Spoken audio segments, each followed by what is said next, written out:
Olá a todos, bem-vindos à nossa jornada bíblica desse ano de 2023. Nós iniciamos hoje com grande alegria e sempre muita esperança para percorrermos o caminho de Jesus, o nosso ano 29, ou seja, faz 29 anos que nós começamos essa nossa jornada. Estamos andando, continuamos a andar, sem nos cansarmos. Devemos perseverar sempre no caminho de Jesus. E agora, iniciando o ano 29, agradecemos a Deus por nos ter dado esta oportunidade única, a de nos revestirmos da palavra de Deus, que é o seu próprio Filho, Jesus. Ele é o Verbo encarnado de Deus. Ele é o Verbo, aquele que estava com Deus no início, aquele que era Deus. São João diz no início do seu prólogo, do prólogo do seu evangelho, que no princípio era o Verbo, ou seja, a palavra de Deus. O Verbo estava junto a Deus e o Verbo era Deus. O Verbo era Deus. Nós estamos falando de Jesus Cristo, o Filho de Deus, o Deus encarnado, aquele que revela o Pai. Por isso, o tema desse nosso início de caminhada, nesse nosso ano 29, é exatamente esse que eu coloquei ali na pedra. Ou seja, Jesus, a revelação do Pai. Nós podemos falar de todos os santos, podemos falar sobretudo de Nossa Senhora e São José, mas nada disso terá sentido se não for centrado em Jesus. O cristão é forçosamente, ou tem de ser forçosamente, cristocêntrico. Ele tem que se voltar para Jesus, porque Jesus é o princípio e o fim de tudo. Tanto é que no Círio Pascal, aquela vela enorme que se acende na vigília da Páscoa, no Sábado Santo, aquela vela enorme está lá, inscrito, está lá gravado na cera da vela, alfa e ômega, que significa princípio e fim. A vela representa o Cristo ressuscitado. E aquela gravação na vela indica exatamente o que ele é. Ele é o princípio e o fim. Por quê? Porque ele é o Filho de Deus. O Filho de Deus, do Deus que se encarnou, comemoramos agora, a encarnação de Deus no seio humano da Virgem Maria. Comemoramos isto agora no Natal, por isso Natal, nascimento de Jesus. Quer dizer, Deus decide, num determinado momento, por amor, se encarnar no seio de uma pessoa humana, de uma criatura.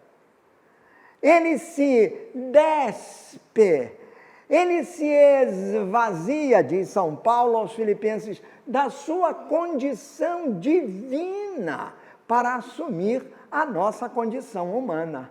Então, se Jesus é a encarnação de Deus Pai, ele é o centro da nossa vida.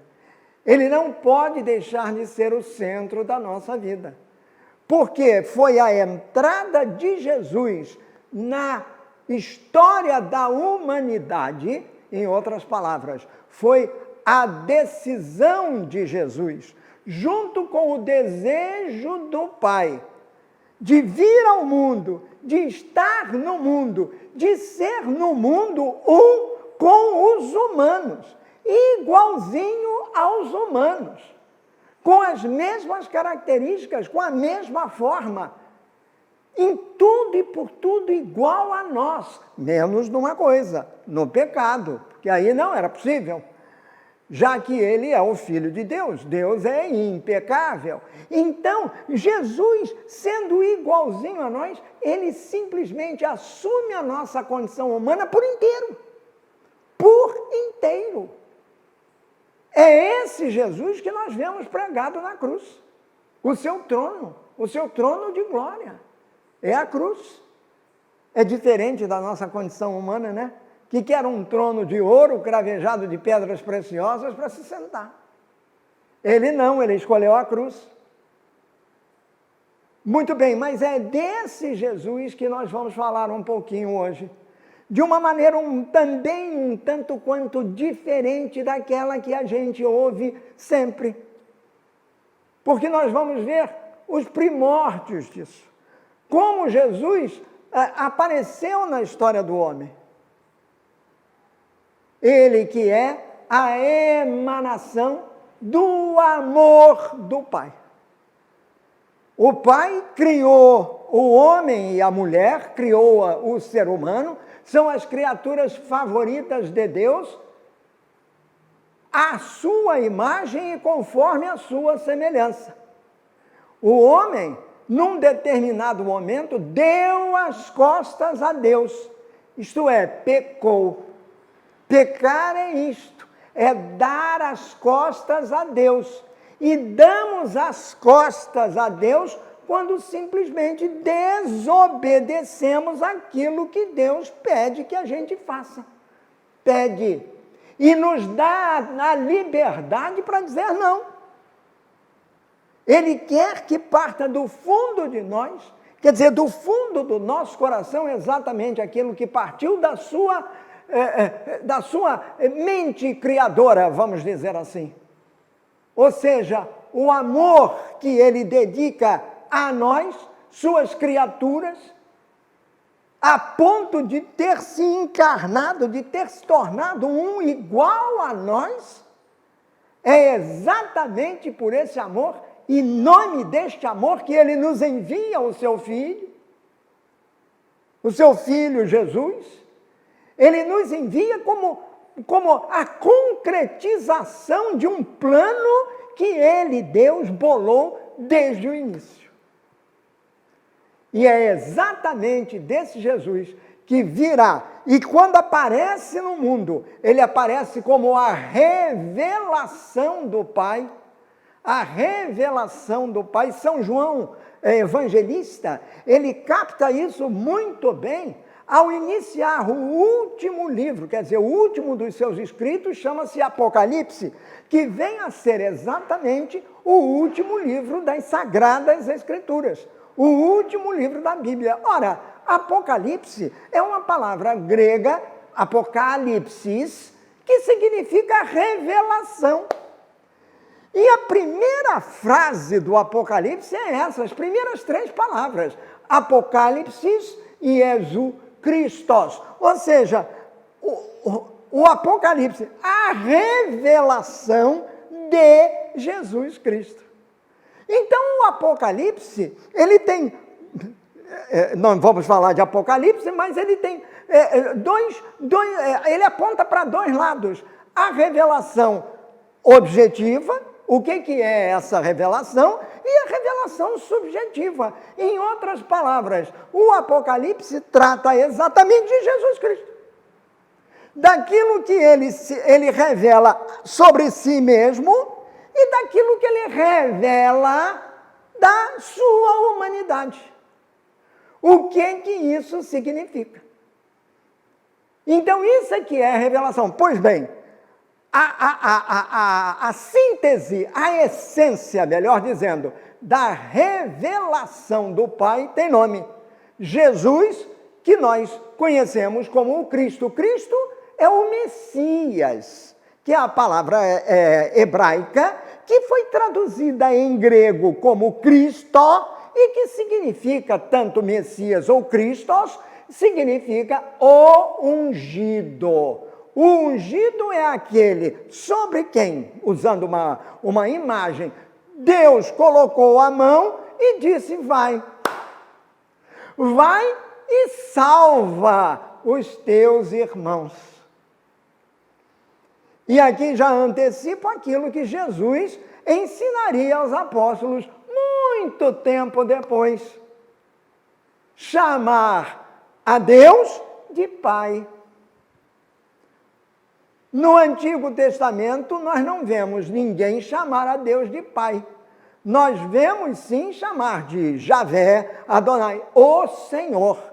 Sempre aquele temor reverencial, pois Cristo vem para mostrar não o temor, medo, mas o amor de Deus. O amor de Deus por nós, encarnado no seu Filho. Um amor que chegou ao ponto de Ele dar a sua vida pela vida dos seus irmãos, pela tua vida, pela minha vida. É exatamente desse Jesus Cristo que nós nunca nos cansamos de falar, é dele que nós vamos começar, é com ele que nós vamos começar o nosso ano 29. E que eu pretendo seja também com ele que nós caminhamos pela estrada. Pretendo por mim e pretendo por vocês que estão acompanhando, que estão nos acompanhando nesta jornada, onde quer que estejam. Estejam desde já com o Cristo Jesus.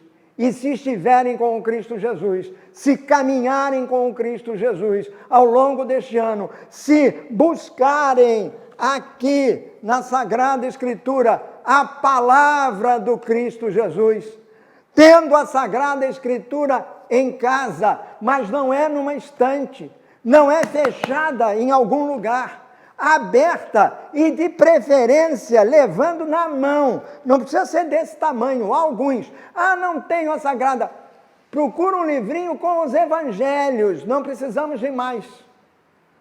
Os evangelhos, isso temos que levar na mão.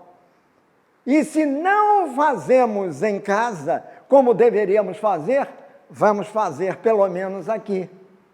Como vimos fazendo até há 29 anos.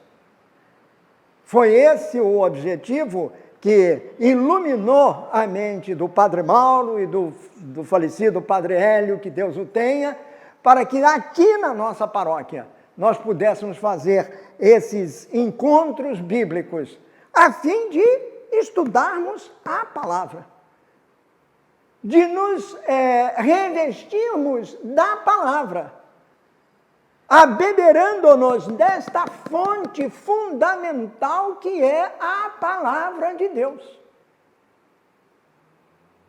Ela é, repito, o fundamento da nossa vida. Se nós seguirmos a palavra de Deus, se não vamos seguir tudo, temos liberdade para não seguir, temos liberdade para ir por outro caminho, mas nós não podemos desconhecê-la.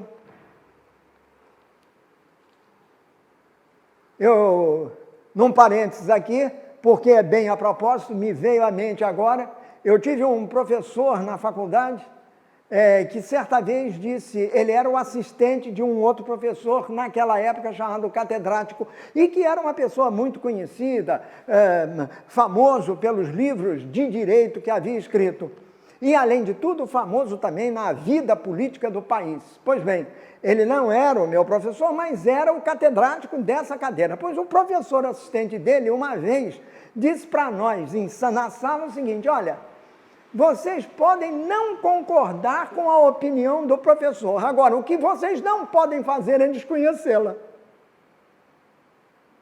Tal era o peso que essa palavra tinha no meio jurídico. Ora, se nós não podemos desconhecer, se eu não podia desconhecer a palavra do professor, que dirá a palavra de Deus, que está acima de tudo? E Deus não nos força a palavra, Deus não nos impinge a palavra, Deus pede apenas que pela palavra nós sigamos com Ele. Pois façamos isso com toda a confiança, com viva esperança, com enorme alegria, cumprindo mais uma etapa dessa nossa caminhada pela estrada da salvação, que é a estrada do Pai, do Filho e do Espírito Santo, a Santíssima Trindade, pela estrada da salvação, seguro nas mãos de Jesus, Maria e José. Para podermos, então, crescer cada vez mais como cristãos.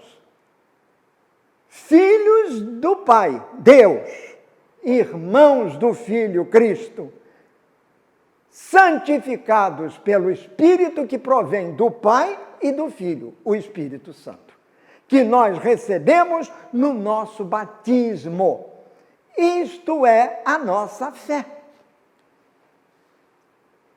O objetivo principal de nossa caminhada na palavra é exatamente esse: avivar a fé, para que, fortalecidos por ela, enfrentemos os obstáculos da vida. Porque a vida é assim mesmo. Jesus disse, para nós vamos dizer mais lá na frente, que quem quiser ser meu discípulo, tome a sua cruz a cada dia, como ele tomou a dele.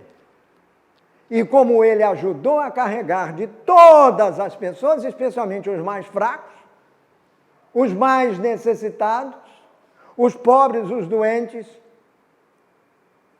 os vitimados por um drama interior muito pesado, e nos ensinou a fazer a mesma coisa. Se nós fizermos isso, nós estaremos seguindo no caminho de Jesus. Estaremos fazendo aquilo que ele fez para nós e por nós. Esse é o nosso desejo ao longo deste ano. Vamos ver se podemos cumpri-lo. Conto com as orações de todos vocês, para que aqui juntos nós possamos crescer em sabedoria e em graça, diante uns dos outros, mas sobretudo diante de Deus, que está nos olhando, que nos está vendo e que nos está amparando com o amor dele e do seu Filho. Sintamos em nós a presença do Espírito Santo a nos guiar, como ele guiou Jesus no início da sua vida. Aliás, desde que Jesus nasceu, porque Jesus é fruto do Espírito Santo. Muito bem, então vamos começar a nossa caminhada, e eu gostaria de passar lá para trás, para onde está a pedra, para ir indicando o que nós vamos fazer. Então vamos para lá, porque eu já deixei aqui escrito para a gente não perder a passada. Então coloquei aqui que Jesus é a revelação do Pai. Como é que Jesus foi sendo revelado pelo Pai? Gostaria de começar com a leitura das primeiras linhas da carta aos Hebreus. A carta aos Hebreus fecha toda a parte do epistolário paulino. Não se tem certeza de se São Paulo escreveu a carta. Ela é muito parecida com os escritos de São Paulo, mas os estudiosos da Bíblia, e isto está para lá, para trás, os estudiosos da Bíblia, a partir de um determinado ponto, por uma série de indicações da própria carta, não tiveram certeza absoluta de que tenha sido São Paulo o autor da carta. Eu, particularmente, por favor, não estou dizendo que isso seja uma verdade imbatível, absolutamente, eu, particularmente, acho que foi São Paulo, mas não posso dizer que tenha sido ele. Eu digo a carta aos Hebreus. E diz a carta aos Hebreus assim: no passado, Deus falou muitas vezes e de muitas maneiras aos nossos antepassados, aos nossos pais, pelos profetas. Então, os profetas, eles pertencem ao passado, mas a um passado remotíssimo. Isaías, por exemplo, que é o grande profeta messiânico da Sagrada Escritura, ele começou a escrever cerca de 800 anos antes de Cristo. Portanto, isso é muito tempo. Então, e antes dele, houve os patriarcas, houve os juízes, de sorte que com aqueles que deixaram, eles foram os mensageiros de Deus. Por isso, Hebreus começa dessa maneira. Lá no passado, antigamente, mas bota muito antigamente nisso, Deus falou. Esse é o ponto capital. Deus falou. Não foi o profeta que falou. O profeta expressou com suas palavras aquilo que Deus lhe disse para falar. Foi Deus que disse, olha, você vai lá e fala isso. Tanto que os profetas, quando enunciam uma profecia, eles dizem, palavra de Deus. E nós terminamos, né, a nossa oração, na hora da leitura, a gente diz o quê? Palavra de Deus, não é? Verbum Dei. Uma das grandes constituições emanadas do Concílio Vaticano II tem esse título, Dei Verbum, ou seja, palavra de Deus. E a palavra de Deus quem é? É Jesus, que é a palavra encarnada, a palavra transformada em gente, mas é a palavra de Deus, é Deus encarnado. Muito bem, então os profetas falaram aos nossos antepassados, continua Hebreus, isso foi lá atrás, os profetas, lembremos dos grandes profetas, né? Isaías, Jeremias, Ezequiel, etc, etc, etc. Não vamos falar deles. Mas agora, nos tempos mais recentes, diz o texto original, nestes últimos tempos, quer dizer, nestes últimos tempos significará sempre o tempo em que nós estamos vivendo. Há 300 anos, um sacerdote pregando para a sua congregação, para a sua assembleia, ele diria isso, a mesma coisa, a carta aos Hebreus. Nestes tempos, nestes últimos tempos, são os tempos que nós vivemos. Deus nos fala por intermédio do seu Filho. É o seu Filho que tem a palavra. Muito bem, então ele diz isto, por intermédio do seu Filho, por meio do seu Filho. Foi ele quem Deus escolheu para possuir todas as coisas e por meio dele Deus criou o universo. Já está dizendo quem é ele.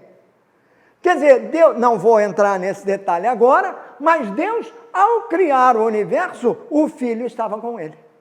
O universo foi criado também pelo Filho. O Pai e o Filho. Aliás, é essa a essência da nossa fé, da nossa profissão de fé. Quando na missa, o credo que nós professamos, quer dizer, a expressão da nossa fé, é aquele credo enorme, aquele credo grande chamado niceno-constantinopolitano, e que somente é dito, é proferido em determinadas ocasiões, aqui, porque lá na Europa é diferente. Na Itália, por exemplo, é em toda a missa. Só aquele credo é proclamado. Aqui a gente proclama o menor. E acaba esquecendo as verdades do maior.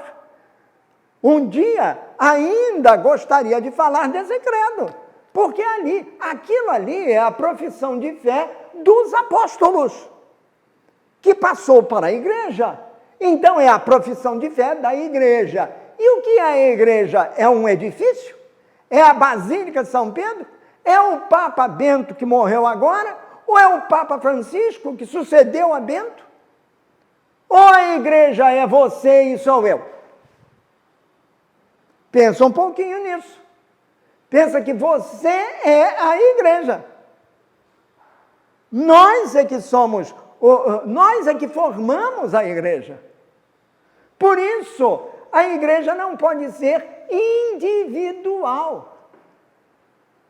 Por isso, a necessidade de se assistir à missa em comunidade, uns com os outros.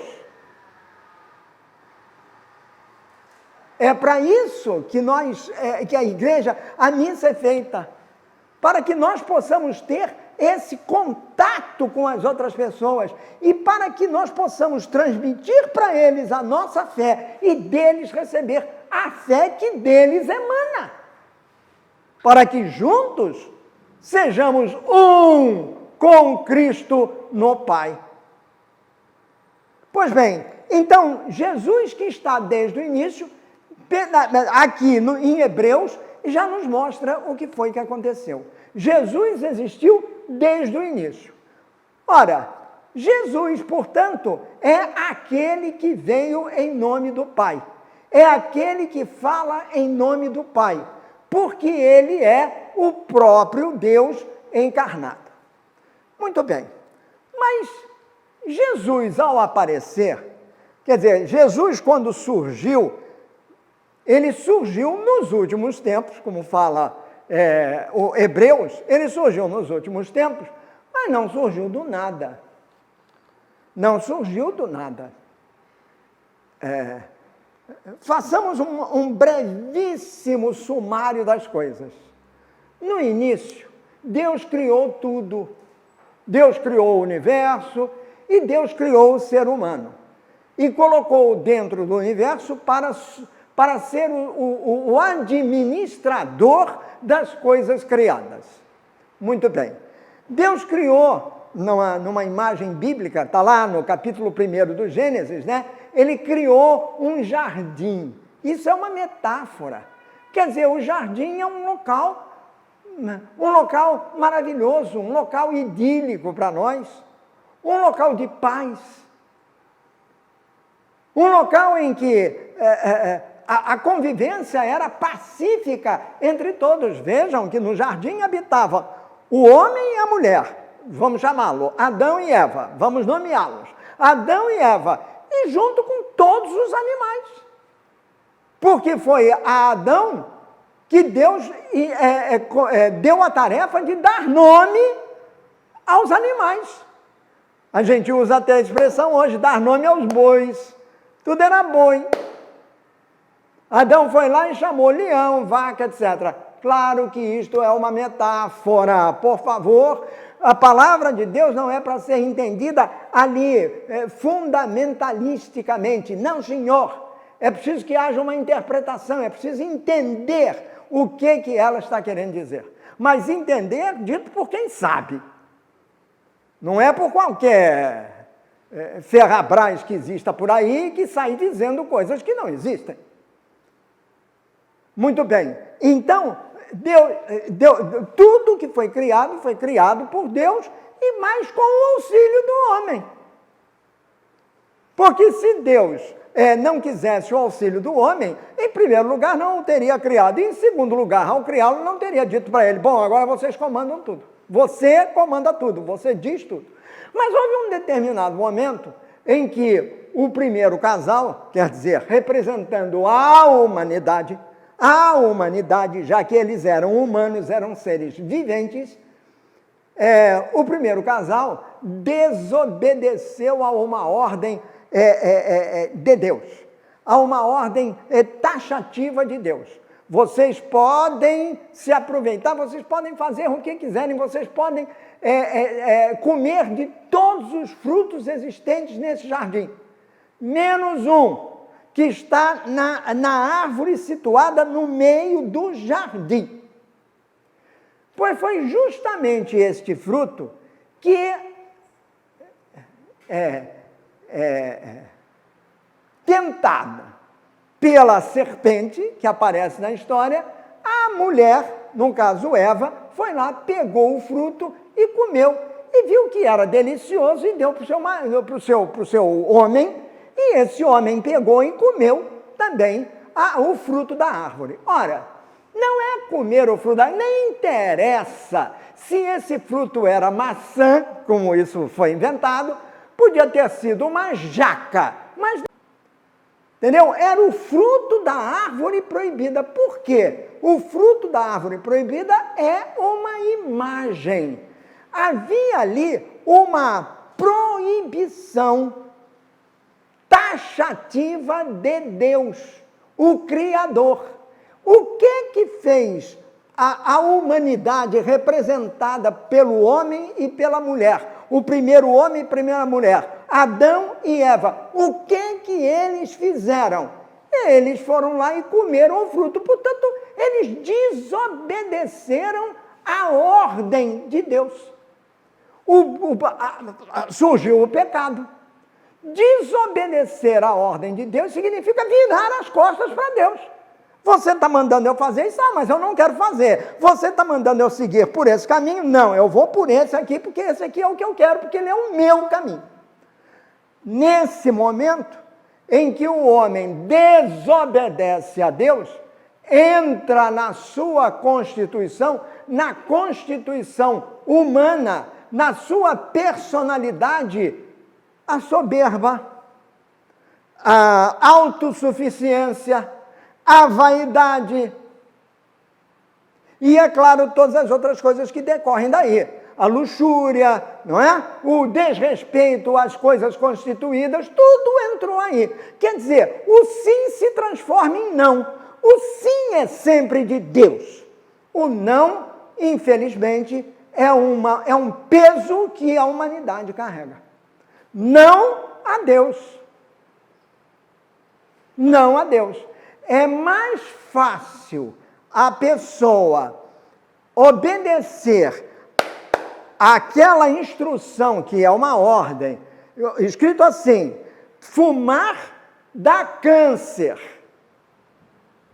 Como aparece num maço de cigarro, ou aparecia. Felizmente isso aí parece que está passando, mas teve que escrever lá: fumar dá câncer.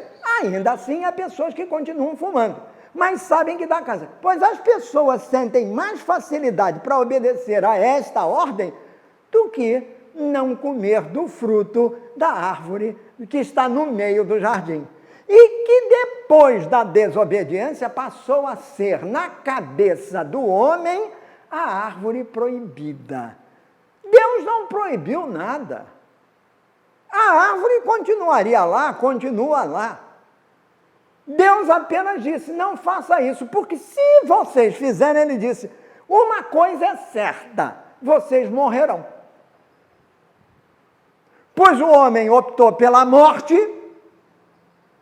rejeitando a vida. Isso é o que significa essa passagem. Quando nós fazemos determinadas coisas, e a pandemia está aí para mostrar isso, rejeitamos aquilo que a ciência nos diz para fazer, vacinar-se, rejeito. Rejeito porque vou virar jacaré. Aí cria um monte de fantasias e não faz o que é essencial, não apenas para si, mas para os outros. Nesse momento, eu simplesmente ajo dentro da minha liberdade, mas com total desrespeito pelo meu irmão, por aquele que está do meu lado. Além do desrespeito primeiro, que é por mim mesmo. Então eu estou desrespeitando a Deus.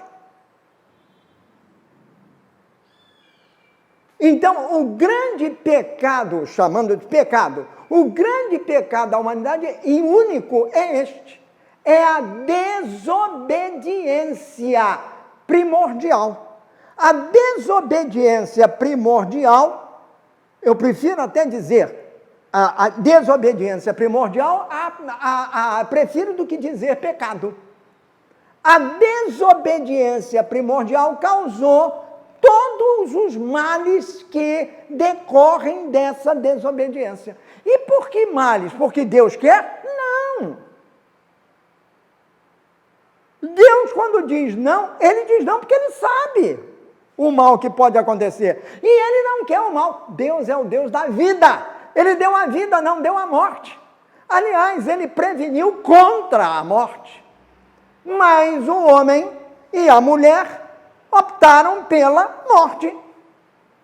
Então a morte entrou na história do homem. Tanto é que São Paulo aos Romanos, ele vai dizer isso. Se pelo pecado, pela falta de um homem, Adão, a morte entrou na vida. São Paulo diz claramente, a morte entra a partir daí, da desobediência. Então, no início foi isso. Aí houve uma desobediência. Deus, no entanto, é amor. E ele não queria jamais a morte da criatura. E aí o que ele fez? Ele simplesmente bolou, vamos colocar nesses termos bem vulgares, bem mundanos, né?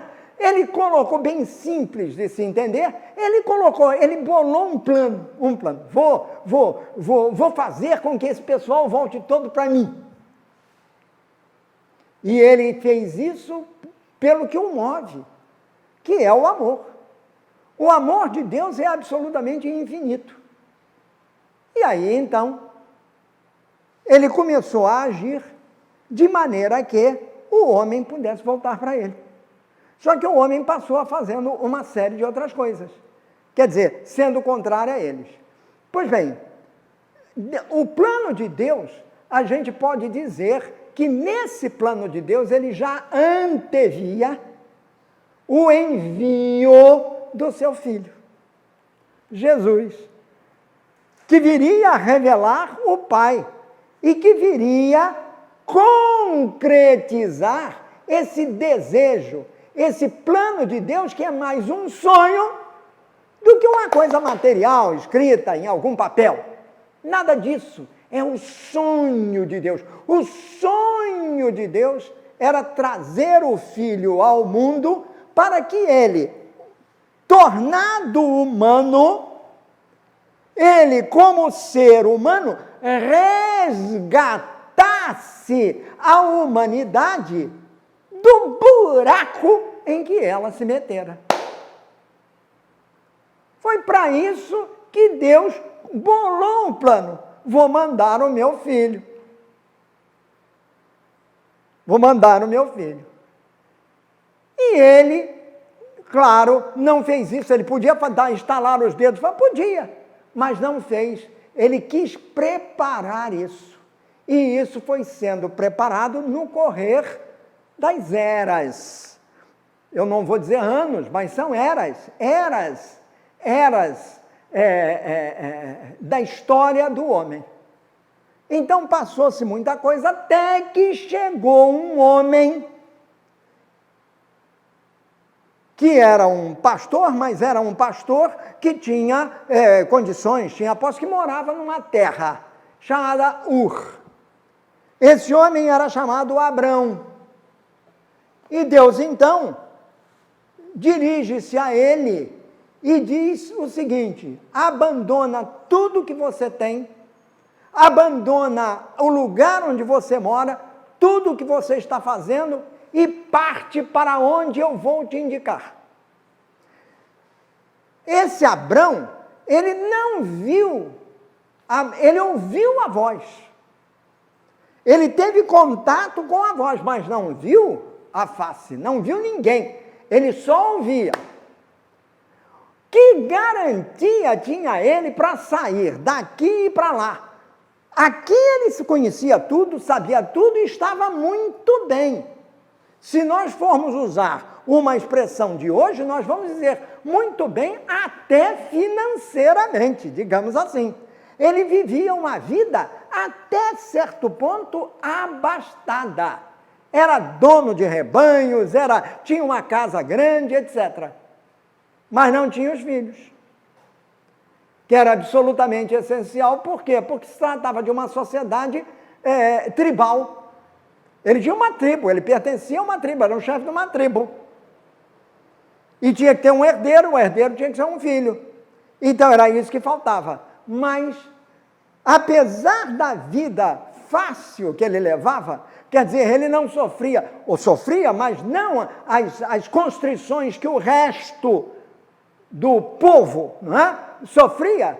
Ele ouviu esta palavra e acreditou nela. Acreditou. Baseado em quê? Em nada. Apenas em nada não. Baseado no impulso interior do seu coração. Algo me diz que esta palavra é a palavra verdadeira. Essa palavra está me mandando para o lugar, para lá, para diante. Eu nunca, não conheço o lugar, não sei de nada, mas ainda assim eu vou porque eu creio. Quer dizer, ele foi porque acreditou, não foi porque estava escrito, ou porque ele recebeu por escrito alguma recompensa para ir para lá, absolutamente. A palavra disse para ele o seguinte: olha, sai daqui e vai para lá. Então ele tinha que ir apenas movido por uma força interior. Esta força interior, nós chamamos fé. Fé quer dizer crer. Crença, fé é crença. Crença naquele que está falando. Crença na palavra que ele está ouvindo. Crença na palavra que ele escuta no coração. Crença na palavra que sai do seu coração para a sua ação. Surge a fé. E aí ele vai. E por que ele foi? Gênesis capítulo 15, versículos 3 e 4. Porque ele foi. Depois de muito tempo, diz o texto, Abrão teve uma visão e nela o Senhor lhe disse: Abrão, não tenha medo, eu te protegerei de todo perigo e te darei uma grande recompensa. Ele foi embora, já foi para lá, chegou numa terra inóspita, numa terra desértica, num lugar que ele não conhecia, não tinha nada. Ele tinha que se instalar, ele foi porque acreditou na palavra. Aí a palavra voltou para ele, mas muito tempo depois. E outra coisa, Abrão já era um homem de idade, já era entrado na idade, já era velho. Abrão, não tenha medo. Aí Abrão respondeu: ó Senhor meu Deus, de que vale a tua recompensa se eu continuo sem filhos? Olha bem, Abrão é um homem, igual a todos os homens. Ele entendeu que a recompensa tinha a ver com o quê? Com dinheiro. Ou dinheiro, ou aquilo que representava dinheiro para ele. Por exemplo, aumentar o seu rebanho. Mas eu não tenho filhos. E para ele era importante ter filhos, porque ele tinha que legar aquilo para os filhos. Os filhos eram a descendência dele. Os filhos seriam a descendência dele. Ele morreria sem deixar descendentes seus. E isso, para aquele povo que estava se formando, era terrível. Como é terrível até hoje num clã. Pois se nós temos na história representações disso, quer dizer, não é absolutamente igual. O rei Henrique VIII da Inglaterra mandou matar 4 das 7 mulheres que ele teve, das 6, 7 mulheres que ele teve. E por que as mulheres foram mortas, as mulheres dele? Exatamente porque não lhe davam um filho homem, que era necessário para continuar a descendência, a dinastia dele.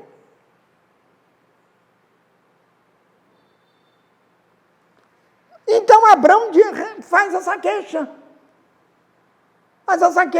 Então ele diz: eu continuo sem filhos aí, e ainda acrescenta, como se a palavra não soubesse. Olha aí, Eliezer de Damasco. Eliezer de Damasco não tem nada a ver com ele, com a família dele, com o sangue dele. É de Damasco, de Damasco. Eliezer de Damasco é quem vai herdar tudo que eu tenho. Está vendo como uma coisa é financeira? Quer dizer, eu construo um patrimônio que vai ficar para outro. E não para um descendente meu. Isso é muito humano, não é? Isso é muito humano. Tu não me deste filhos, e por isso um dos meus empregados, nascido na minha casa, será o meu herdeiro. Abrão é um homem como os outros. Ele não é o que se chama, né, vaquinha de presépio. Ele não abanou a cabeça, não.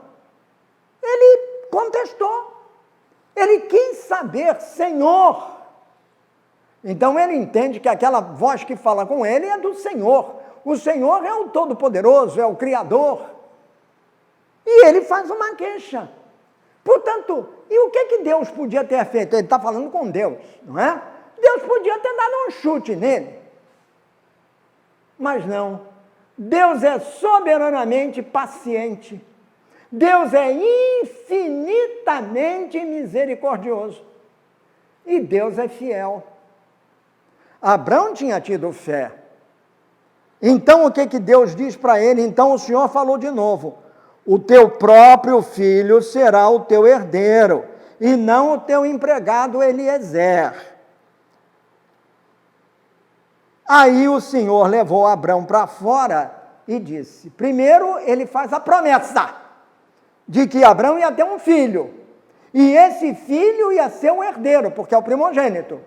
Esse filho ia ser o herdeiro dele.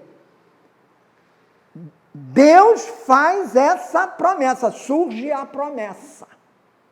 E não ficou só na promessa, não. A promessa continuou. A promessa podia ser para Abrão e morrer com Abrão. Não, senhor. Porque Deus leva Abrão para fora e diz assim, que é o que nos interessa neste ponto. Olha para o céu, Abrão, e conta as estrelas, se tu puderes. Naquela época não tinha luz, não tinha iluminação. O céu que nós vemos hoje no Rio de Janeiro não é o céu que eu via na minha infância.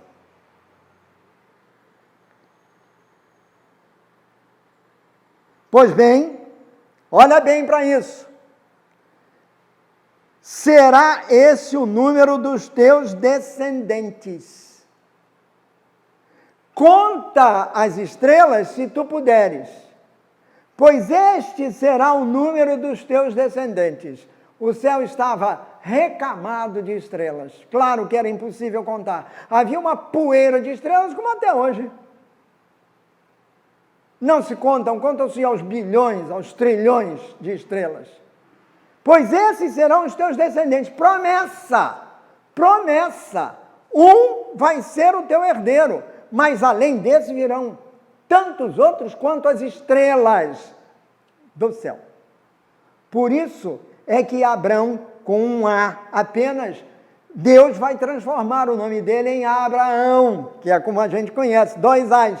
Abraão, que quer dizer pai de muita gente.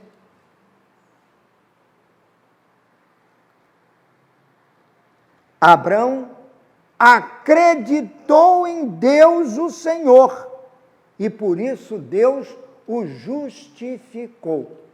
O justificou quer dizer, tornou Abrão seu amigo. Porque Abrão acreditou em Deus, segunda vez. Depois Abrão vai ser testado. Nós sabemos a história do filho dele, o Isaque, né? Então ele vai ser testado, ele foi testado sempre, testado na fé, como nós somos. Então Abrão é o primeiro grande patriarca. É o patriarca de toda a humanidade. Patriarca vem a ser o quê? Pai de todos os povos. Ele acredita em Deus.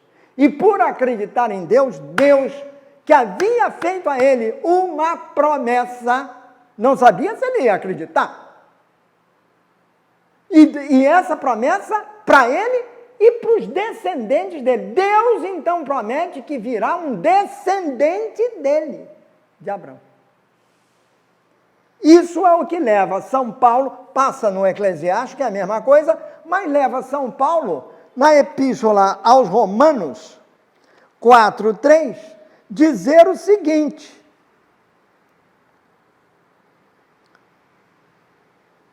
Pois o que é que as Escrituras dizem?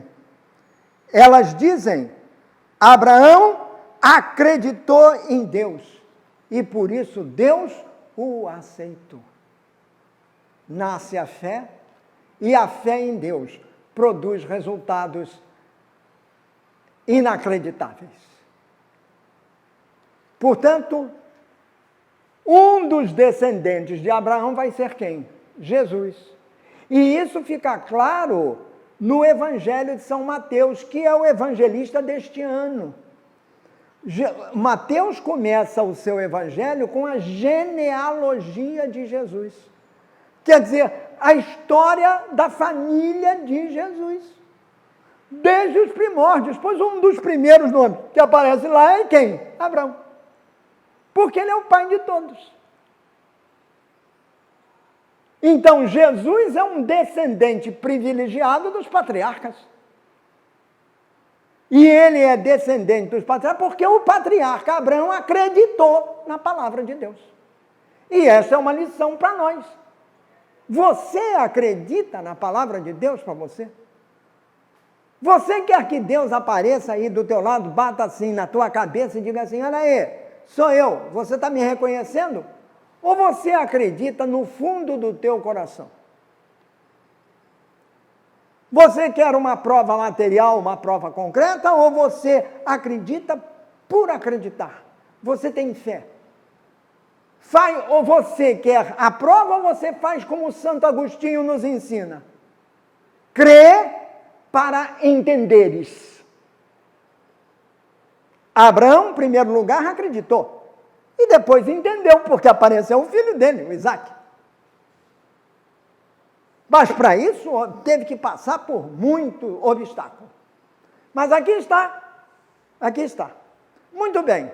Então, a primeira coisa que nós podemos falar de Jesus é que Jesus é o descendente privilegiado dos patriarcas. Quer dizer, até aparecer Jesus, ele já estava aparecendo lá atrás, de outra maneira, como uma promessa.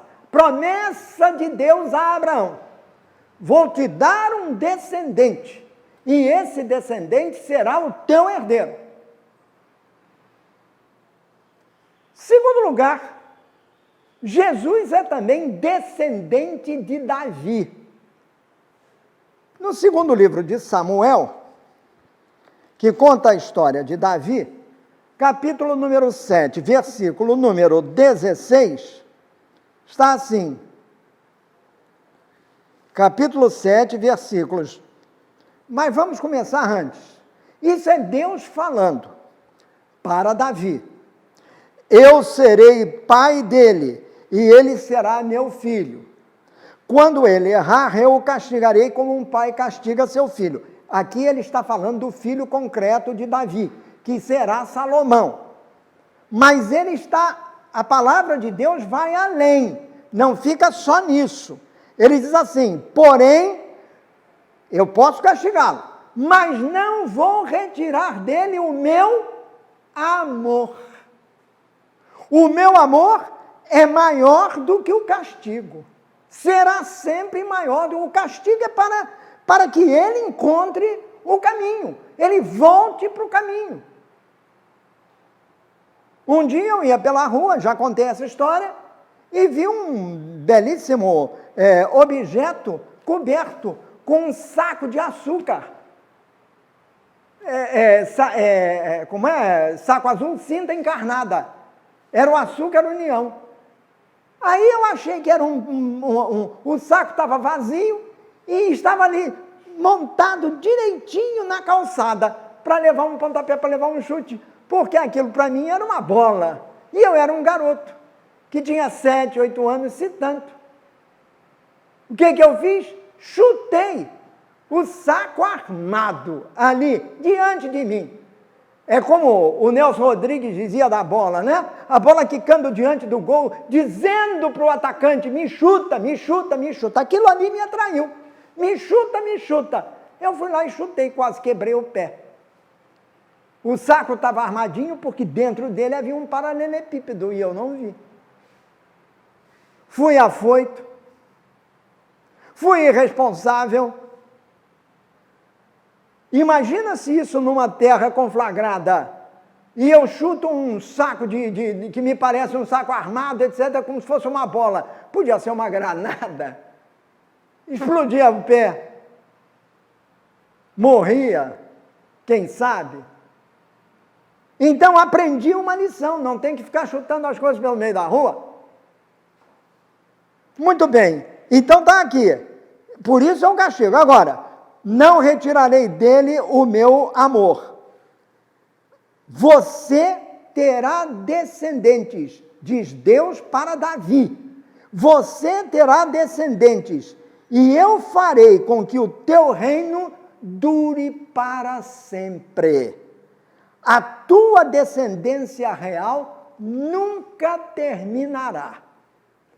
Nessa genealogia de Jesus, que começa lá para trás, lá em cima, em Abraão, São Mateus vai mostrar, através de 3 séries de 14 gerações cada, ele vai mostrar na última que o pai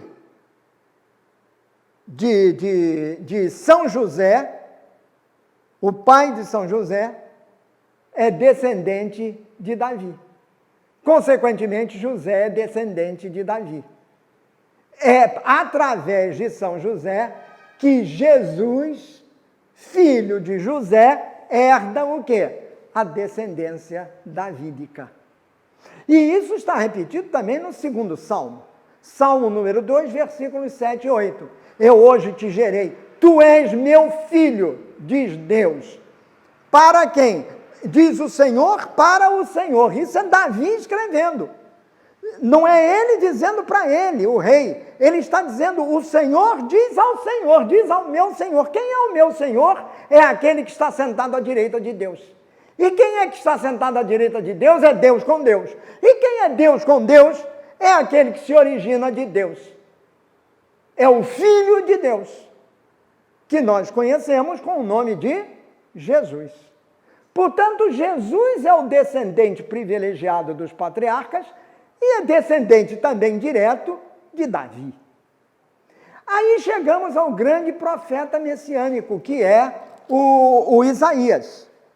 Isaías, falando Isaías, no seu famoso versículo 14 do capítulo número 7. O que ele diz claramente? Quando Isaías vai falar com o rei Acás, Isaías diz para o Acás, pede um sinal a Deus, e ele te mandará o sinal.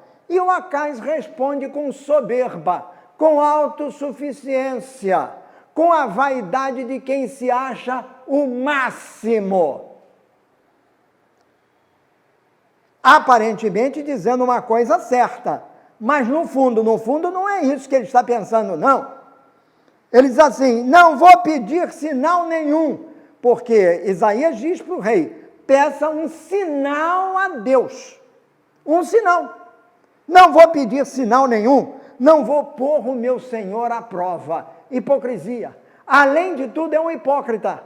Porque ele fazia sempre tudo aquilo que Deus, contrário aos desejos de Deus. E agora sai-se com essa, não vou pôr o Senhor à prova. Aí Isaías vira-se para ele e disse, escutem, descendentes do rei Davi, outra vez, descendentes do rei Davi, será que não basta vocês abusarem da paciência das pessoas? Quer dizer, os descendentes não cumpriam aquilo que Deus queria deles. Preciso abusar também da paciência do meu Deus, porque o meu Deus é diferente do de vocês. Ele é igual, mas vocês caminham por um outro caminho, que não o de Deus. Pois então, eu vou dizer uma coisa a vocês. O Senhor mesmo lhes dará um sinal. Uma jovem virgem que está grávida dará à luz um filho e porá nele o nome de Emanuel. É o famoso versículo em que Isaías anuncia com todas as letras que o Emanuel viria. Isto foi escrito 800 anos antes de... E Emanuel significa o quê? Deus conosco. Deus conosco, que nascerá de uma jovem virgem. A jovem virgem dará à luz um filho, e esse filho terá o nome de Emanuel, ou seja, Deus conosco. Esse é o sinal de Deus. Ele vai mandar o seu próprio filho, com o nome de Emanuel, para o meio da humanidade, para ser parte com a humanidade, para ser um com a humanidade. Ou seja, para ser humano como os humanos. Salvo, lembrando sempre, no pecado. Ou seja, Jesus não volta as costas a Deus. Ele vem para cumprir a palavra de Deus, cumprir a vontade de Deus, cumprir o desejo do Deus, realizar o sonho de Deus. Então não vai dar as costas a isso. O Emanuel. Então Isaías fala da chegada do Emanuel. Quem é Jesus? Ele é descendente privilegiado dos patriarcas, descendente de Davi e o Emanuel, ou seja, Deus conosco. Aí nós chegamos exatamente ao Novo Testamento, quer dizer, ao Evangelho. E o Evangelho de quem? O Evangelho de São Lucas, que é aquele que fala precisamente da infância de Jesus. Então ele diz lá no capítulo número 1, versículo número 32. Capítulo 1, versículo 32. Já sabemos, essa história nós repetimos, não vamos deixar de repeti-la nunca, porque ela é o fundamento da nossa fé. Então diz assim, o anjo vem e encontra Maria. E aí fala para ela, saúda Maria dizendo, ave, quer dizer, caire, que carito amene. Ou seja, ave, ó cheia de graça. Ele não chama Maria pelo nome. Posteriormente, ele vai dar a Maria o nome dela, mas aqui ele não chama Maria pelo nome. Ele a chama de cheia de graça. Ou seja, ela foi plenificada da graça de Deus. Ela é uma jovem cheia de graça. Deus depositou nela toda a sua graça, a plenitude da sua graça. Em vista de quem? Daquele que viria através dela. Daquele que receberia a carne humana, que esse era o sonho de Deus. Fazer-se humano com os humanos. Mas para isso, Deus podia ter feito simplesmente o seguinte, abracadabra, pim, pum, pronto. E Deus descia do céu. Já homem feito, tudo prontinho. Podia ou não podia? Claro que podia, porque para Deus nada é impossível, mas ele não quis fazer isso não. Ele quis nascer no seio de uma família. Ele quis nascer como você e eu nascemos. Da união dos nossos pais. Ele quis nascer humano. Para que como humano ele fosse reconhecido. E para que como humano ele levasse a cabo a vontade do Pai. O desejo maior de Deus. Qual é esse desejo? Vamos ver mais adiante. Daqui a pouquinho. Então aqui, o anjo então diz isto para Maria. Aí chegamos no versículo número 32, veja bem. Tu ficarás grávida e darás à luz um filho e porá nele o nome de Jesus. Jesus quer dizer Javé salva. Portanto, ele é o Salvador. Então, note bem a ligação de uma coisa com outra. Deus é o Pai, Criador. Mas ao criar tudo, o Filho estava com ele. Nós já vimos isto. O Filho está com ele desde sempre.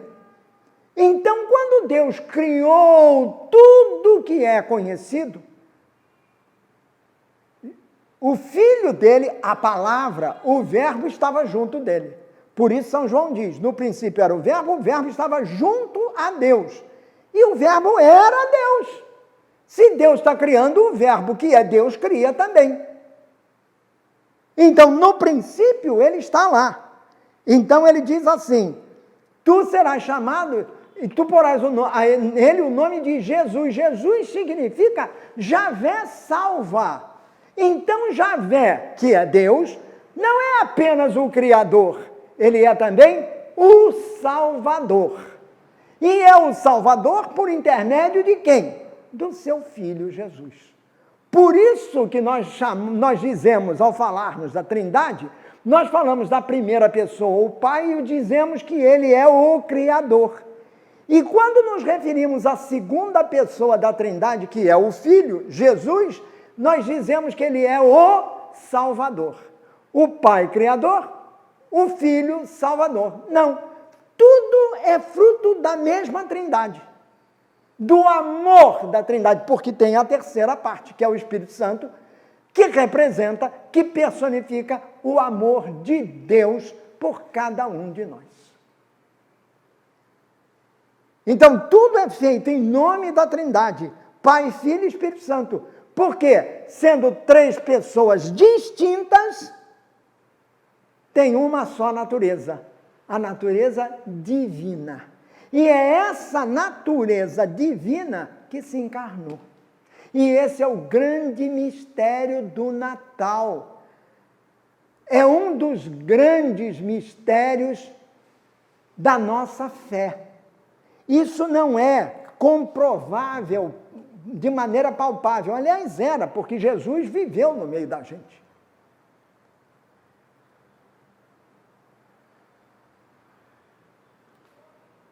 Darás a ele o nome de Jesus. Javé salva, Deus salva. Então, tu trarás ao mundo o Salvador, mas vai mais além. Ele será um grande homem, diz o anjo Gabriel, e será chamado de Filho do Deus Altíssimo. Quem é Jesus? Revelado finalmente.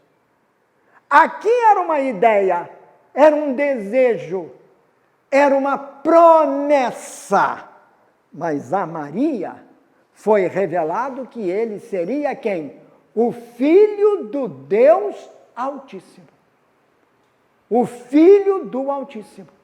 O Filho de Deus. E ela, uma humana, seria a mãe de Deus. Por isso que nós começamos o ano civil, dia 1º de janeiro, com a grande solenidade da Mãe de Deus. Porque se não fosse pelo sim de Maria, Jesus não teria vindo ao mundo. Mas essa é uma outra história que fica para depois. Por ora, vamos concluir. Esse Filho de Deus, o Filho do Deus encarnado, veio ao mundo. E se veio ao mundo, portanto, surge Jesus. Ele veio como a revelação do Pai. Ele é a revelação do Pai. É nele que o Pai se revela. O amor do Pai é concretizado. Todas as promessas contidas no passado, como está lá na carta aos Hebreus, todas as promessas contidas no passado e que foram transmitidas à humanidade pelos profetas, os mensageiros de Deus, se concretizam em Jesus, o Emanuel, o Filho do Altíssimo. Agora, ele não veio apenas pelo bel prazer de Deus ou pelo seu próprio bel prazer. Ele veio para cumprir uma missão. E quem também resume isso de uma maneira definitiva é São Paulo, na sua famosa carta aos Colossenses, capítulo número 1, versículos 19 e 20. O que São Paulo diz aos Colossenses?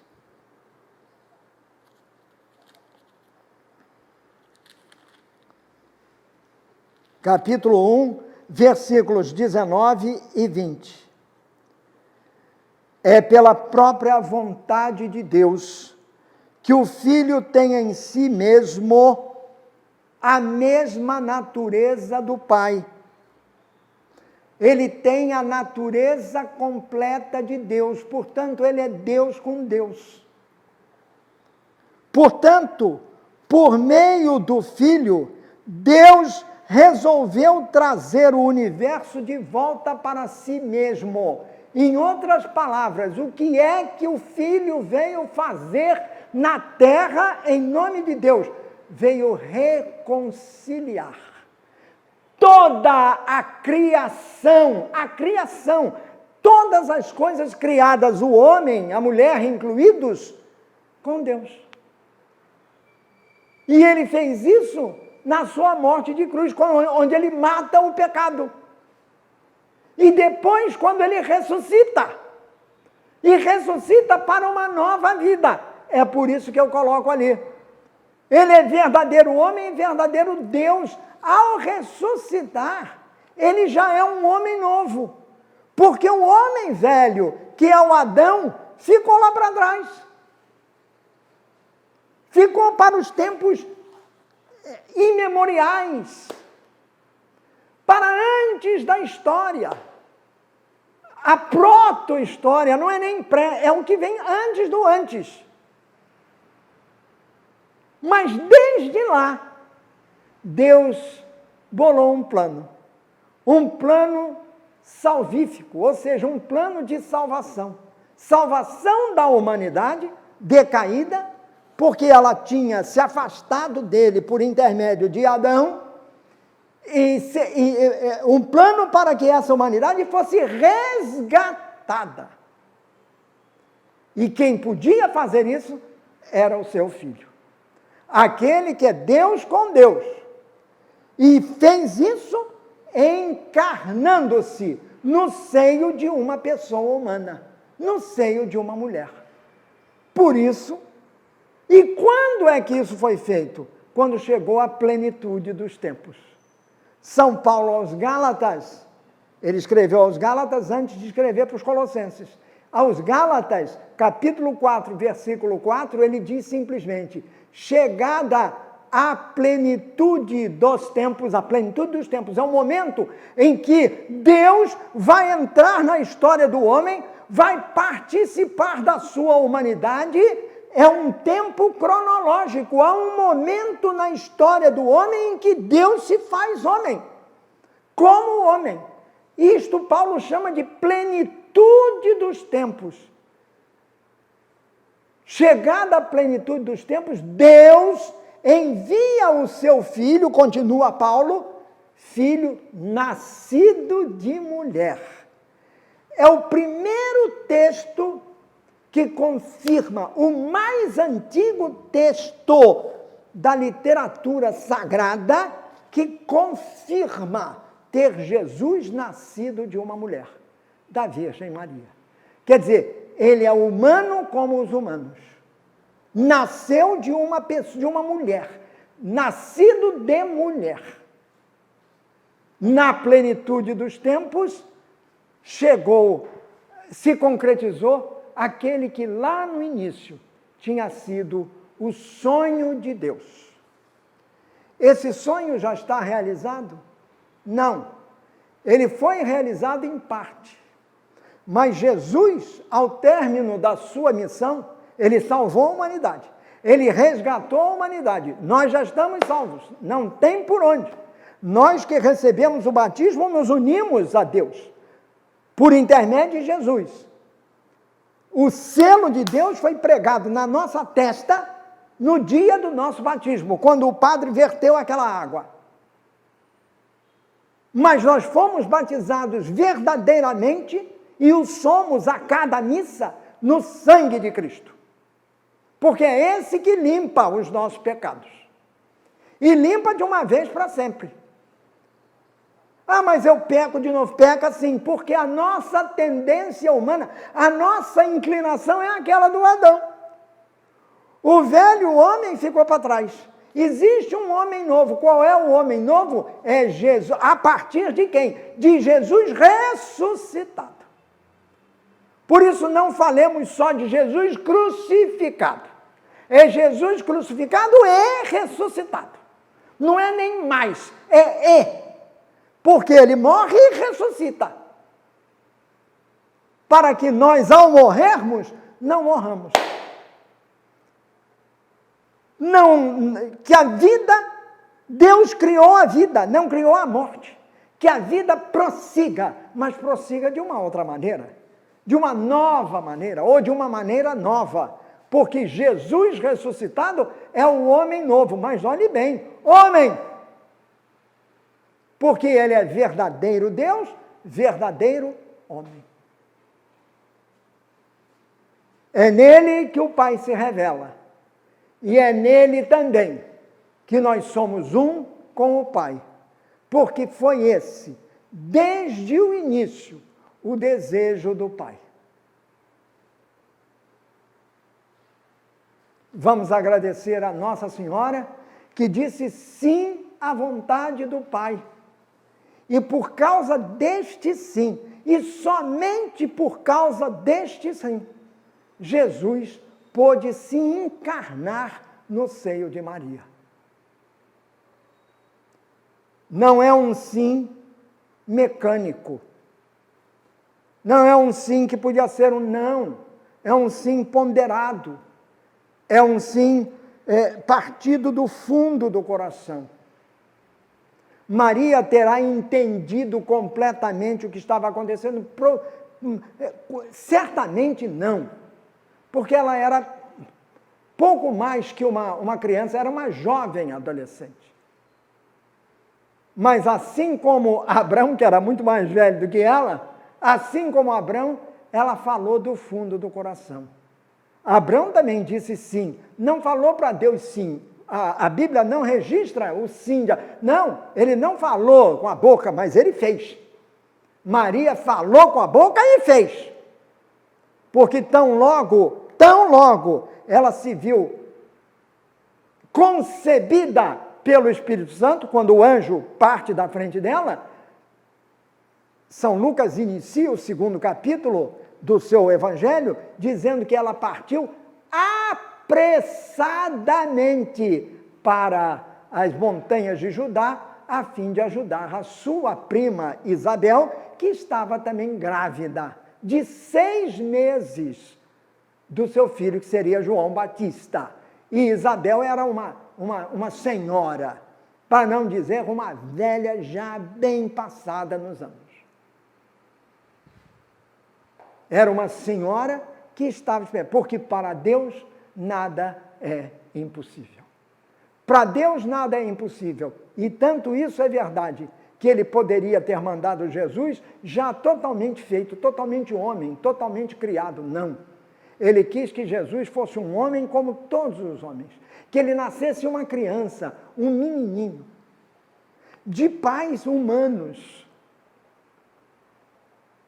a fim de que, reconhecido como tal, como humano, na forma humana, os homens pudessem reconhecê-lo com o coração como o Deus que ele é, o Filho de Deus, o Filho do Deus vivo, como Pedro confessou, e que é a confissão da igreja.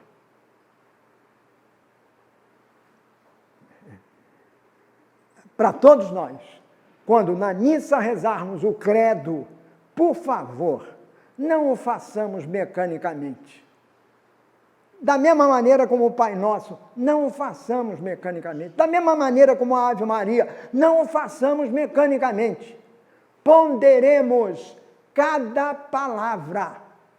E se na missa não dá para fazer isso, deveria dar mentalmente. Se na missa não dá para fazer isso em casa, quando eu estiver rezando a Ave Maria, o Pai Nosso e o Credo, que eu faça só pesando cada palavra. A palavra amém em hebraico significa eu creio. Então vamos pesar cada palavra. Quando dissermos Pai Nosso, quando dissermos Credo, quando dissermos Ave Maria. E termino dizendo, como eu ouço muitas vezes, amém, Aí todo mundo vai e diz, amém. Ora, amém significa eu creio. Eu creio no Deus que é Pai, no Deus Filho e no Deus Espírito Santo. Eu creio na Santíssima Trindade. Eu creio que Maria é a mãe de Deus, que José é o pai legal de Jesus, é o pai humano de Jesus. Embora não lhe seja o pai biológico, mas agiu como pai do princípio ao fim. E se não fosse pelo sim de José, com a boca fechada, Jesus também não teria subsistido. A nossa paróquia de São José e Nossa Senhora das Dores devemos ser muito agradecidos à Mãe de Deus e ao nosso grande patriarca, e aqui no nosso caso, padroeiro, padrinho, São José.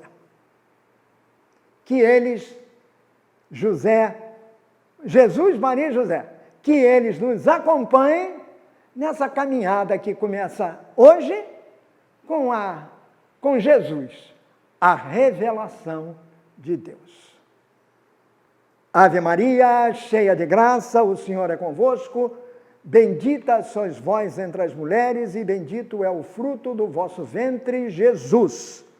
Santa Maria, Mãe de Deus, rogai por nós, pecadores, agora e na hora de nossa morte. Amém. Eu creio. Em nome do Pai, do Filho e do Espírito Santo. Amém. Eu creio. Tchau. Até a próxima.